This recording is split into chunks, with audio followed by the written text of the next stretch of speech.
This year, one of the best-known youth football tournaments in the world, which South Africa takes part in, will include a girls' team. An under-12 girls' team will join the boys' team at the Danone Nations Cup Soccer World Finals, which takes place in Barcelona, Spain, from the 10th to the 12th of October. To chat a little bit more about this, we've got former Banyana captain Amanda Dlamini and Marlinie, Kotiah, who is the head of corporate affairs at Danone South Africa. A very good morning and welcome to the both of you. Good morning, Valen.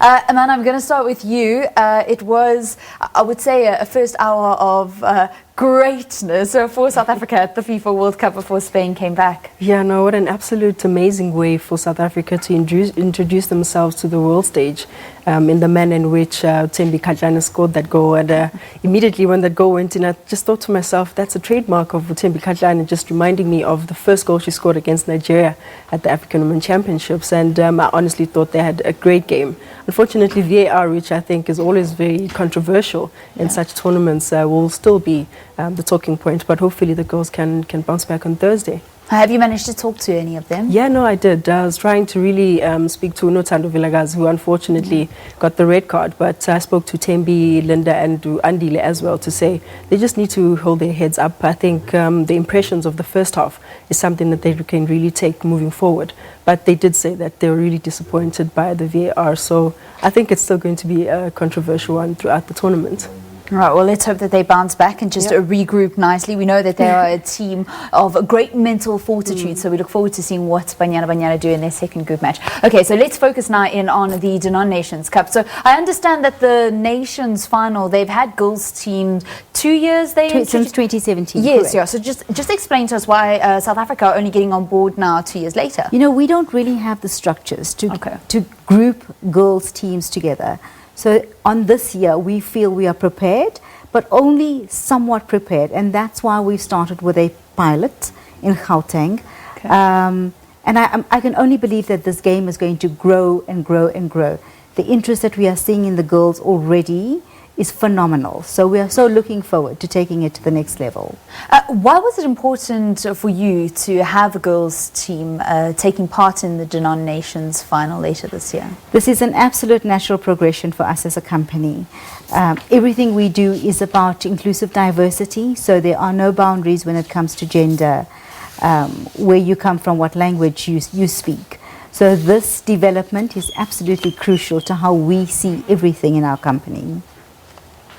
So there's 4 semi-finalists that will play at Reiger Park this Saturday. It's the same venue that the 9 boys provincial winners will be competing in the national finals. Why did you only focus on Gauteng?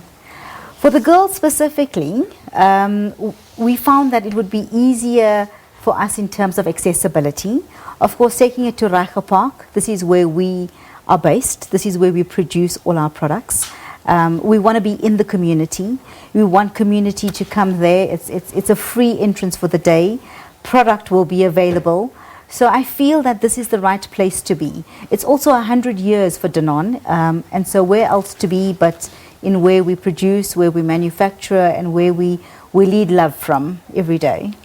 The Danone Nations Cup, Amanda, is one of those football tournaments that in the hearts and minds of so many people that follow football, they've come across it in one form or the other. Most of the time it's actually themselves having participated in the event. So when you heard that they had involved a girls' team, how excited were you? I was extremely excited. I think I just remembered myself as a young girl and under the age of 12 when I started playing with boys, and I thought to myself, this is a very unfamiliar world, but I think for Danone to allow girls to be in a familiar world where they can play against each other and not have boys around, it gives them, or it allows them an opportunity to find themselves within the space of football without having to compare themselves with boys. So I feel that that platform on its own will allow the girls to be introduced to the world stage at such a young age. Sure. And I think from that only, we can now start tracking their progress, and I think then it speaks to the conveyor belt of having homegrown talent from grassroots development all the way up to Banyana, and I think that's where we should actually look at it, to say that such platforms that Danone is enabling for the young girls can actually be a starting point to realize their dreams, to give opportunities. And I think that's why I was just extremely excited that they can now have an opportunity to play actually in Barcelona for the first time. I can't even remember the first time I got my ticket. It was probably in my teens, to travel, Wow. get on an airplane. I agree, yeah. You know, so imagine at an age of maybe 10 or 9, I think it's such a great opportunity.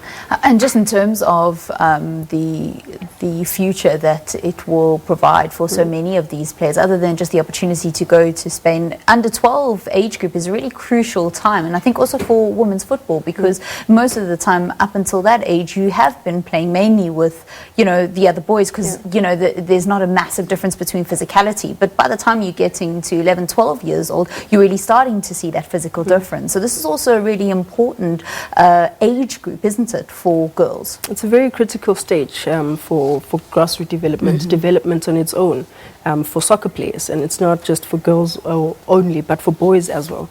And I think the reason why African countries really struggle to compete against European countries is because we don't really address the issue at grassroots development at that tender age, at that critical stage.